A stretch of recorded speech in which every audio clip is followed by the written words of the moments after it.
నేరు నియోజకవర్గంలో senior journalist Jaganmohan రెడ్డిని పట్టపగలు దారుణంగా హత్య చేయడము చాలా శోచనీయము. ఇది సభ్య సమాజము ప్రతి ఒక్కరూ కూడా ముక్త కంఠంతో ఖండించాల్సిన విషయము. ఒక వార్త రాస్తే నచ్చినప్పుడు దాన్ని ప్రజాస్వామ్య పద్ధతిలో ఖండించాల్సిందనేది ముందు నుంచి మేము చెబుతున్నాము. అయితే జర్నలిస్టుల పైన ఇప్పటి వరకు భౌతిక దాడులకు పాల్పడ్డారు, ఆఫీసుల పైన దాడులకు పాల్పడింది చూసుంటాము.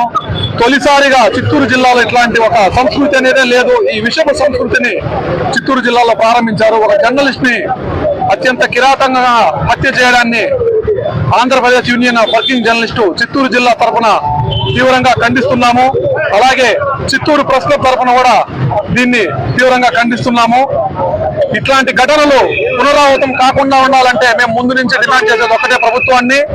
ప్రభుత్వం ఇప్పటికన్నా నిద్ర మేల్కొని విలేకరి జగన్మోహన్ రెడ్డిని అత్యంత దారుణంగా ఎప్పుడు లేని విధంగా హత్య చేయడం చాలా బాధాకరము. దీన్ని ఏపీడబ్ల్యూజీ తరఫున మేము ఖండిస్తా ఉన్నాము. మేము గతం నుంచి కూడా మేము అడుగుతా ఉన్నాము జిల్లా ఎస్పీ గారిని, దాడుల నివారణ కమిటీని పునరుద్ధరించి జర్నలిస్టులకు రక్షణ కల్పించాలని పలు మార్లు వినతి చేస్తున్నప్పటికీ జిల్లా అధికార యంత్రాంగం ఏమాత్రం కూడా పట్టించుకోకపోవడం దీనికి నిదర్శనంగా మేము భావిస్తూ ఉంటాము. వెంటనే ఎవరైతే హత్య చేశారో వారిని అరెస్ట్ చేసి కఠినంగా శిక్షించాలని డిమాండ్ చేస్తున్నాము.